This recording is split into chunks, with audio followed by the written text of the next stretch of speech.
The supply chain industry isn't just for experts, it's for anyone ready to learn, adapt, and grow. Whether you're switching careers or just starting out, today we will evaluate the different possible entry points for your first role in the supply chain industry. The first and easiest way to enter into the supply chain is through a temporary or contracted workers agency.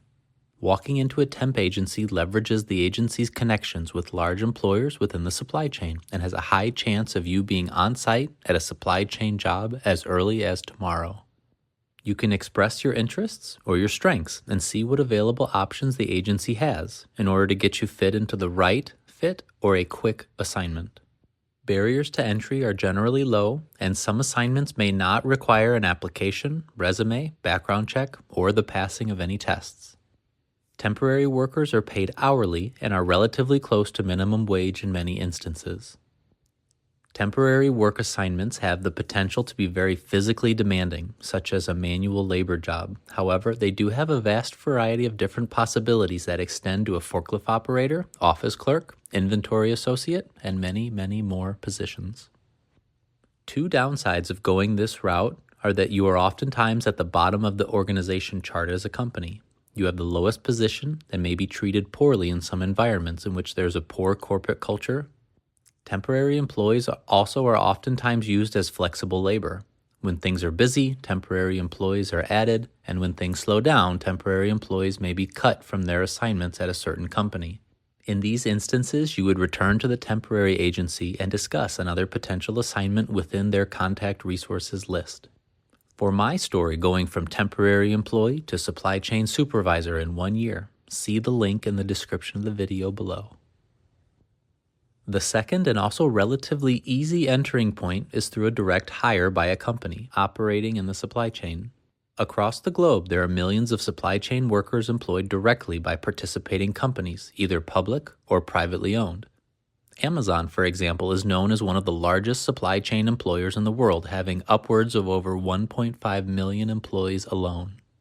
Attempting a direct hire route will require a resume, job application, and the interview process. Having a good resume and a solid work history is something that will help you in the application process. However, it's not necessarily a requirement to be hired. Working as a direct hire into a company, you can expect to be paid hourly starting at the bottom of the organization, but your wages can increase substantially over time and through the course of your career. You will also likely receive benefits, such as entry into a healthcare provider program, paid time off for vacation, and 401k match benefits, just to name a few. Again, a direct hire by the company can have a wide range of work assignments. Temper your expectations, knowing that you are probably still entering at the bottom of the organization, so your tasks may start off very physically demanding or relatively mundane and repetitive.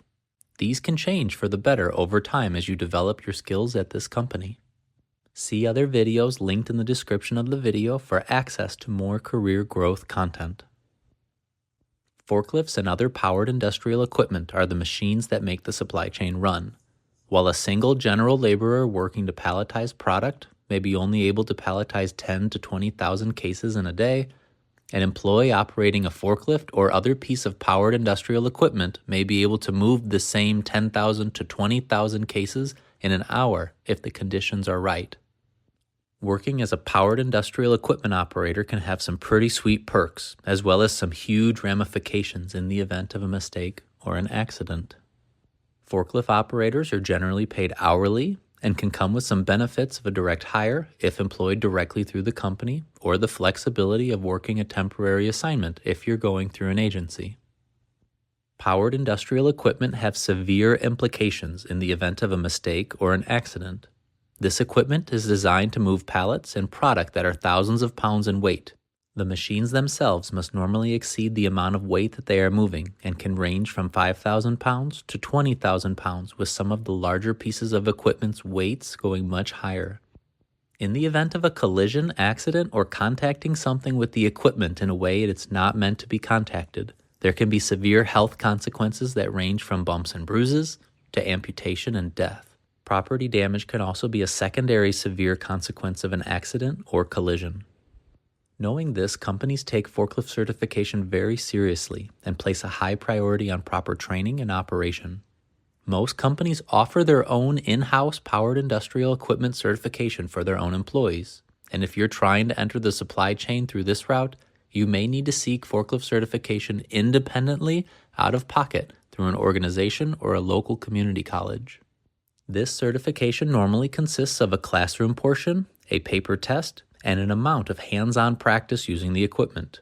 You will want to have a similar familiarity with a piece of powered industrial equipment that you do with your personal vehicle or bicycle before you can safely operate independently. Being a sit-down forklift operator is not a bad gig, working 8, 10, or even 12-hour shifts from the comfort of your mobile mechanical office. Another entry point into the supply chain is through the path of obtaining a CDL to become a truck driver for the transportation portion of the supply chain.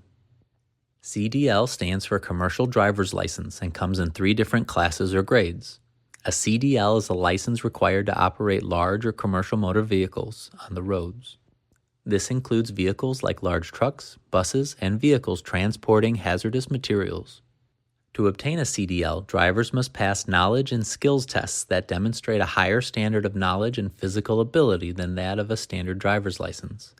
Additional training and certification may be needed for the higher grades of driver's license. There is a wide variety of payment options in a CDL entry-level position. Drivers can be paid hourly if working as a spotter or a local driver, salary in some instances, or even paid by the mile driven in some other instances. Working as a CDL driver has the potential to have longer assignments that take you out of state, spending nights away from your home and your family, as well as being confined to your vehicle leads to somewhat sedentary lifestyle. If you can find mentally stimulating things to keep your mind occupied, such as listening to audiobooks or podcasts, this can be a somewhat fulfilling position.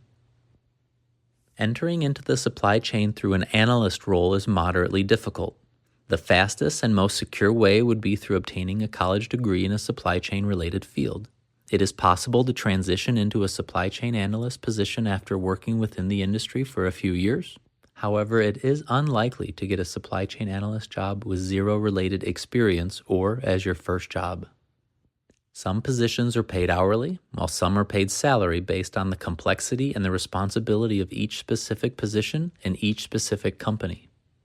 Responsibilities of this position could range from relatively simple as a single facility to very complex, needing knowledge of multiple systems to complete your job responsibilities.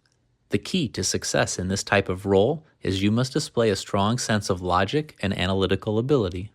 You will be making decisions and providing answers to your company's authorities by looking more at numbers and data than necessarily interacting with other people. Directly entering into a management or a corporate position requires a post-secondary degree. Some opportunities become available after a 2 years associate's degree. The expectation is that of a bachelor's degree or even a master's degree in a relevant area of study. It is possible to start from the bottom of an organization, but it is very difficult and it takes approximately 5 to 10 years to become a member of management or corporate. As a member of management, you must display strength in logic, strategy, financial aspects, the operation, relationships, personnel, management, managing perception, and company politics. Managers are responsible for everything that occurs underneath them, and these positions are very general and very broad in their responsibilities. Management and corporate are paid annual salaries as not to have a conflict of interest with hourly overtime pay and responsibilities, and these positions can be eligible for bonuses based on their performance. The management and corporate positions spend a lot of time in the office, and they do have the potential to have travel requirements. Each day is different, from meetings with the customer to report analysis and presentation to employee management, facilities maintenance, and safety incident review and prevention. For more information on a day in the life of a supply chain manager, see the video link in the description below. The last and most difficult way to enter into the supply chain industry is after spending a large portion of your career in a similar functioning role in a parallel industry. Business skills and experience can be learned elsewhere and have value transferring from your old industry into the supply chain. This is the longest route or entry because you need to gain skills elsewhere and then prove that those skills are transferable and valuable to the supply chain industry, which may or may not be easy to do as you interact with the perspectives of a hiring manager. Depending on the position you are transferring from, as well as into, there is a wide range of payment and work task varieties. What was your entry into the supply chain? Describe it in the comments below. Are you currently trying to get your foot in the door of the supply chain industry? If so, drop a comment on your struggles or your successes. If you found value in the content of this video, like and subscribe to the channel. This is your Supply Chain Pro, out.